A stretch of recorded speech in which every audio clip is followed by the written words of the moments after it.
Cette crise du Covid a été une crise assez exceptionnelle, unique. C'était une crise pendant laquelle on a été confronté à une maladie qu'on ne connaissait pas, puisqu'on a été l'un des premiers pays touchés, donc on la connaissait encore très mal. On devait gérer en même temps des patients atteints de cancer et en cours de traitement. On ne savait pas comment ça allait réagir. Les patients étaient angoissés nécessairement dans cette situation et il a fallu donc accompagner ces patients avec peu de données. Nous-mêmes, nous étions dans le brouillard, donc c'était une situation très particulière à vivre sur ce plan-là. Après, bien sûr, il y a eu toutes les questions d'organisation, les questions de charge de travail, de dépistage du Covid dans la pratique quotidienne. Ça, c'est autre chose, mais c'est vraiment ce qui ressort principalement. Et là, actuellement, d'ailleurs, on se demande comment viendra le second pic. Est-ce que ce sera un pic étalé? Est-ce qu'il viendra pendant l'été, plus tard?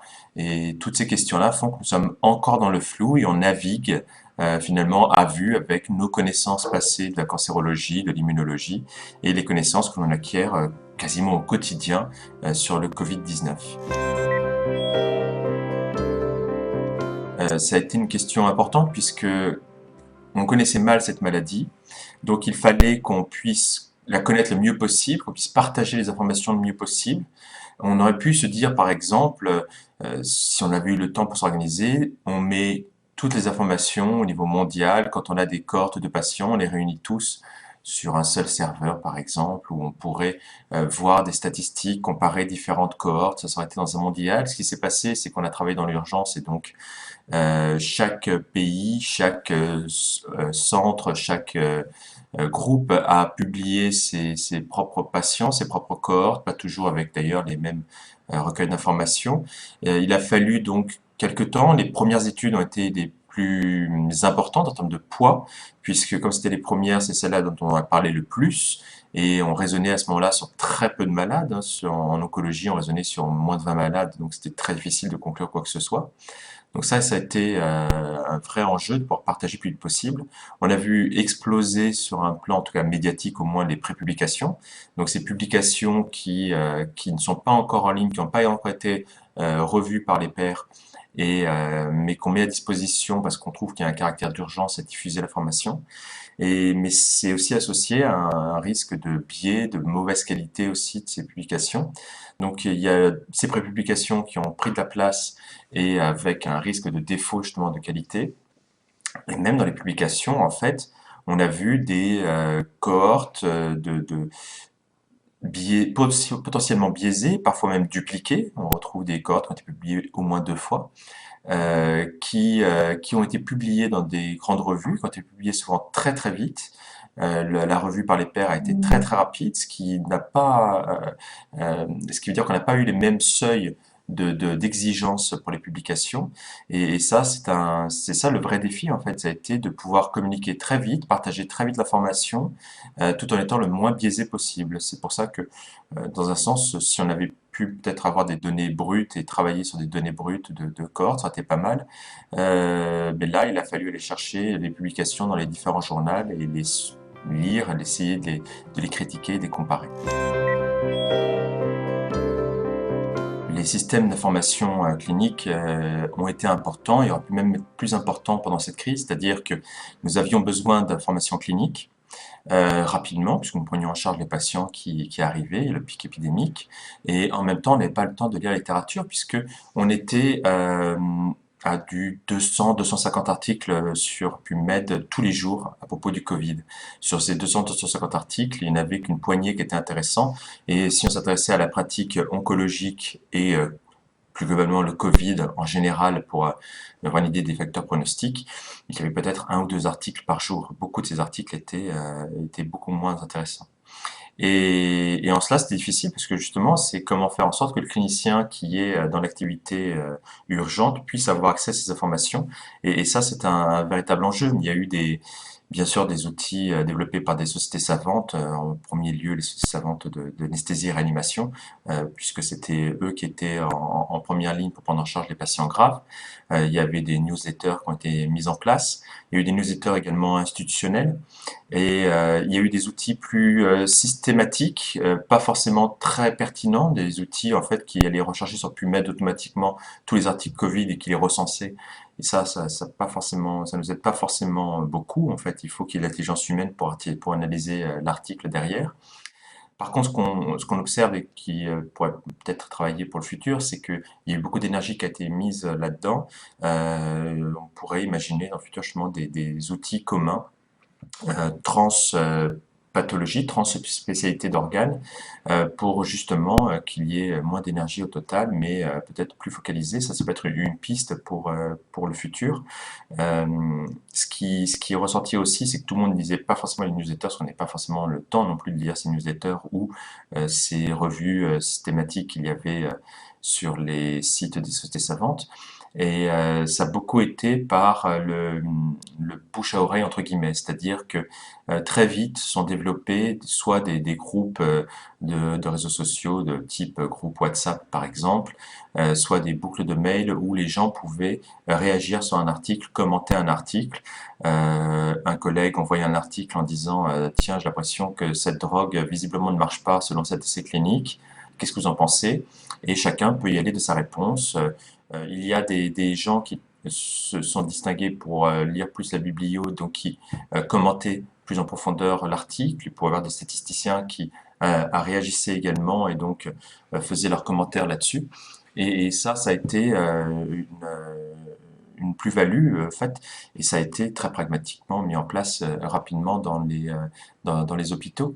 Et c'est peut-être autour de ça aussi qu'on peut travailler, c'est-à-dire que il peut y avoir dans les hôpitaux, en fait, les cliniciens, avec au sein des cliniciens un ou deux hubs, entre guillemets, qui sont des cliniciens qui se tiennent plus au courant justement par les newsletters, qui ont un rôle justement de diffusion de l'information, soit de récupération de l'information interne, soit aussi pour pouvoir diffuser à l'externe. Il était important pendant cette crise de pouvoir publier des données de cohortes ça, pour les partager, ça c'était à mon avis utile pour justement pouvoir échanger avec les collègues et avancer là-dessus. Donc ça a été assez important avec une information qu'il fallait claire, scientifiquement solide, et ça n'a pas toujours été le cas partout.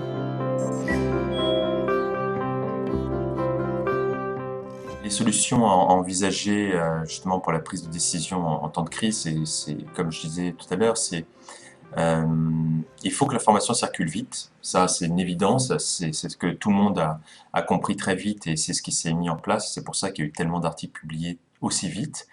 Mais il faut également surtout ne pas diminuer la qualité scientifique des données. Et ça, c'était clairement le risque, puisque très rapidement, en fait, on s'est mis à douter des données publiées par certaines équipes, dans certains journaux, que ce soit simplement de savoir si c'était pas des duplicats des mêmes informations, de savoir est-ce que les informations étaient bien recueillies. Donc ça a été très difficile. Donc il faut rester critique là-dessus. Euh, et- donc d'une part, ça c'est pour la génération des données, où c'est important de réfléchir à ça, et d'autre part, c'est de pouvoir diffuser. Et donc comme je disais, c'est qu'on puisse diffuser le plus vite possible. Là, il y a un rôle des autorités. Le rôle, il y a des autorités plus administratives comme l'ARS qui a pu diffuser des informations, mais pas forcément les informations dont je parle là, mais des informations en termes d'organisation et en termes de caractéristiques des patients aussi, c'est important. Les alertes épidémiologiques, ça c'est important. Il y a un rôle aussi des sociétés savantes et des autorités spécifiques d'organes. Donc là, je pense à l'Institut national du cancer, justement pour nous, pour l'oncologie, qui a son rôle là-dedans pour pouvoir diffuser les informations, pour pouvoir diffuser aussi les recommandations de pratiques cliniques pour les cliniciens. Ça c'est important. Euh, donc il y a d'une part une importance en termes de contenu et d'une part aussi en termes de façon de diffuser ce contenu. Pour la façon de diffuser le contenu, ce que je disais, donc d'aller peut-être travailler par justement des réseaux de sociétés savantes, de groupes coopérateurs d'oncologie, de syndicats si ça peut aider pour pouvoir diffuser l'information et qu'au moins dans chaque groupe, dans chaque équipe médicale, qu'il y ait une personne ou deux qui soient en charge justement de recevoir ces informations et de pouvoir les partager avec les autres et qu'il puisse y avoir une interaction et que les autres puissent bien sûr aussi partager les informations qu'ils ont reçues. Donc travailler comme ça par des hubs, je pense que c'est quelque chose d'intéressant. Et en termes de contenu, donc c'est la qualité des publications, c'est aussi un rôle des recommandations de pratiques cliniques. En oncologie, ça a été les recommandations sont sorties assez vite, hein, dès mi-mars, dès le début du confinement. Certaines sociétés savantes ont très vite sorti des recommandations, ce qui n'est pas un exercice facile, puisque comment émettre des recommandations quand on ne connaît pas la maladie? Donc on extrapole, on s'imagine, on imagine comment cette maladie évolue, comment elle peut toucher le patient. Est-ce que la lymphopénie joue un rôle, par exemple? Est-ce que la neutropénie avec le risque surajouté de complications bactériennes joue un rôle? Est-ce que la chirurgie favorise, enfin, rend plus fragile le patient? Tout ça, c'était des inconnus, donc c'est un exercice difficile de pouvoir émettre des recommandations, à tel point qu'il y a des sociétés savantes d'ailleurs qui n'ont pas émis de recommandations, qui ont préféré dire justement on est dans le flou, on ne sait pas ce qui se passe, donc parlez-en avec justement des gens qui connaissent bien cette pathologie d'organes, qui connaissent bien la société savante pour pouvoir discuter, échanger sur le sujet, un peu sous ce mode entre guillemets de hub, c'est-à-dire au niveau local, au niveau régional, discutisant avec des gens qui connaissent bien la pathologie, puisque peut-être qu'ils ont suivi la littérature et qui seront plus réactifs que des recommandations qui ont pris beaucoup de temps pour certaines, je pense, hein, parce qu'il y a des recommandations qui sont très détaillées, organe par organe, euh, extension, volume d'extension par volume d'extension, et mais qui sont un peu figées et donc qui sont pas beaucoup renouvelées au fur et à mesure des publications. Donc ça, c'est une vraie problématique là-dessus.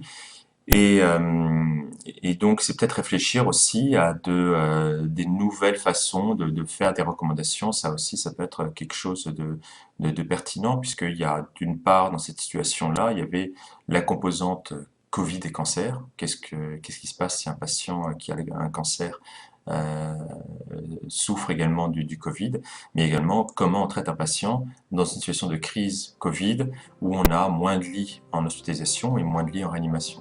Donc voilà les problématiques que j'y vois. Comment faire face aux fake news? C'est une problématique compliquée puisque c'est une problématique à laquelle on est confronté dans la vie quotidienne et pas que en médecine. Et donc c'est très difficile, d'autant plus qu'une participation des réseaux sociaux qui a été majeure ces dernières semaines, donc c'est d'autant plus compliqué. Il n'y a pas eu que des fake news d'ailleurs, hein, il y a eu aussi des problèmes de rumeurs, puisque on a tous eu, en dehors du domaine de la médecine, on a tous eu des messages par WhatsApp ou des discussions avec des amis qui nous disent qu'ils connaissent très bien quelqu'un qui connaît très bien quelqu'un à l'Élysée qui sait qu'on va être confiné de telle date pour tant de temps, soi-disant que l'armée serait mobilisée, des choses comme ça, des choses en plus qui sont plutôt là pour générer de la peur. Donc c'était assez dangereux ce genre de message. Et en médecine, on a tous eu des messages aussi nous indiquant je connais quelqu'un qui connaît quelqu'un qui est impliqué dans les essais cliniques et qui est au courant déjà des résultats de Discovery ou d'un autre essai clinique.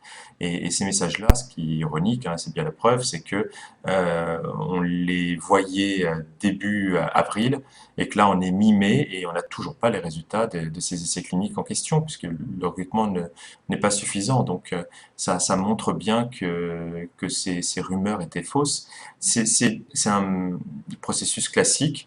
Le message clé dans ce genre de situation-là, c'est des messages euh, de savoir est-ce que vous connaissez la personne qui est justement très impliquée. Si c'est l'ami d'un ami, est-ce que vous connaissez la personne source de l'information?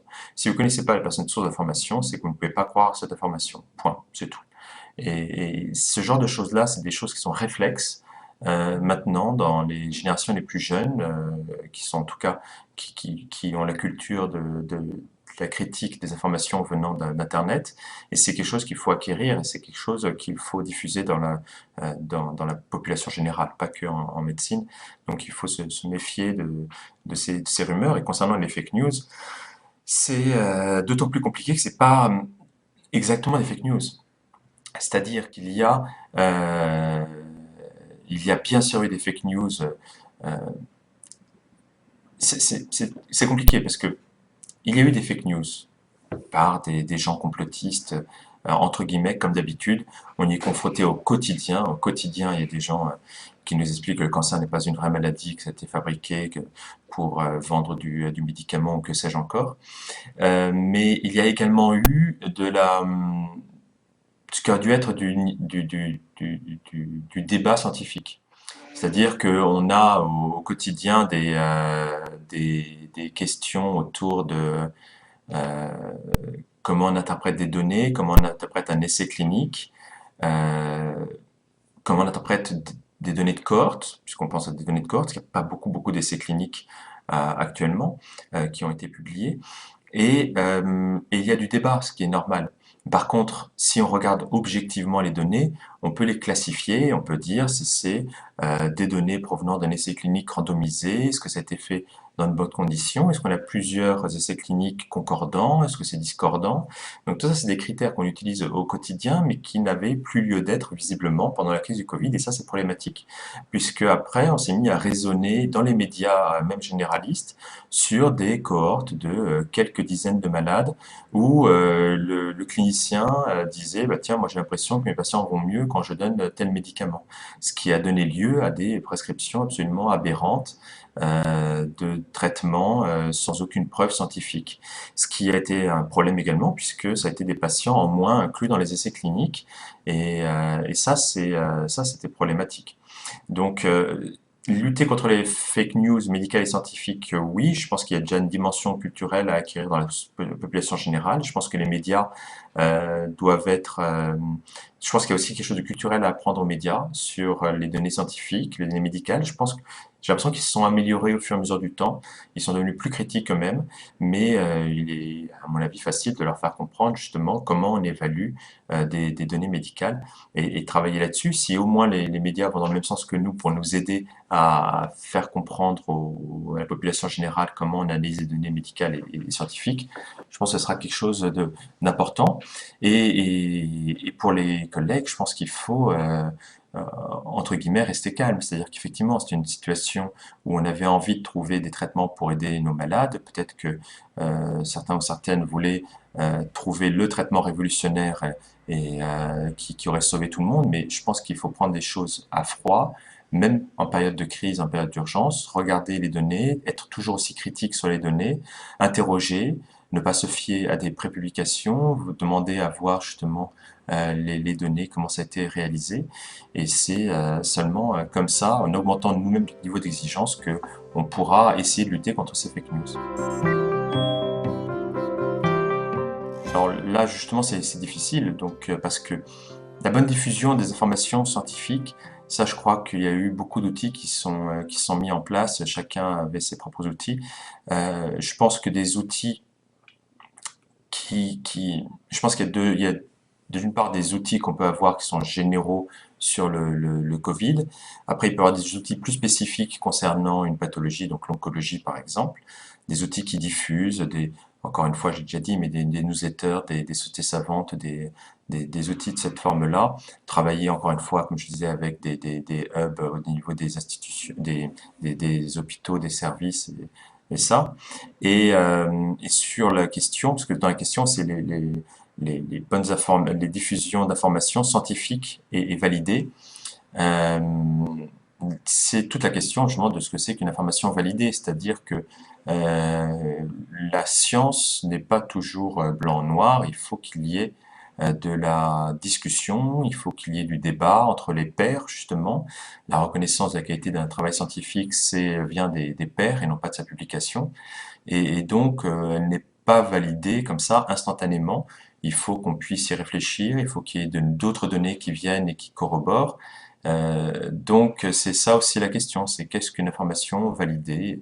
Il y a des prépublications d'excellents articles, mais toutes les prépublications ne se valent pas. Il y a d'excellents articles dans des petits journaux, et il y a des articles moins bons dans des grands journaux. Donc il n'y a pas de façon euh, évidente, facile pour sélectionner automatiquement les informations scientifiques validées. Je pense qu'il y a un important système humain qui doit intervenir là-dedans.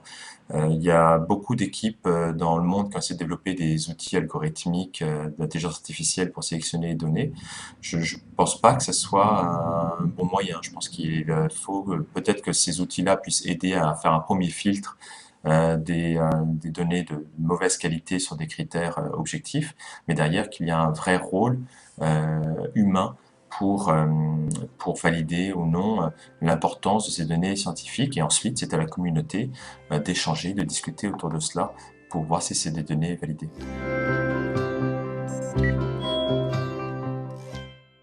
Concernant les enseignements pour l'avenir, je pense qu'il y a plusieurs choses. Je pense qu'il y a d'une part euh, quelque chose qu'on préfère autour des recommandations. Les recommandations ont tendance à être souvent dans telle situation, il faut faire telle chose. Et après, c'est modulé par la RCP, c'est modulé par le patient lors de la discussion avec son clinicien, avec son médecin. Mais on préfère, mais on va avoir besoin de toute façon de recommandations qui doivent s'adapter. C'est-à-dire qu'il y aura des recommandations toutes situations confondues. Il y aura des recommandations en période Covid, c'est-à-dire avec moins de lits d'aval, avec moins de lits en réanimation, avec peut-être moins d'accès à la chirurgie. Et il devrait y avoir des recommandations face à un patient atteint du Covid ou à risque lui-même d'attraper le Covid-19. Et donc, qu'est-ce qu'on fait? Est-ce qu'il faut réduire la chimiothérapie? Est-ce qu'il faut faire moins de chirurgie? Est-ce qu'il faut inverser les séquences thérapeutiques? Donc, il y a ces problématiques-là. Il y a quelque chose de plus global qu'on pourrait imaginer, c'est d'avoir des recommandations, en fait, avec des degrés d'importance, des gradients d'importance, c'est-à-dire que quand on dit qu'il faut faire telle polychimiothérapie dans ce cancer métastatique, eh bien, qu'on puisse savoir que le clinicien, praticien, oncologue général qui ne voit pas forcément énormément de ce type de cancer, puisse savoir lesquels de ces médicaments sont les plus importants.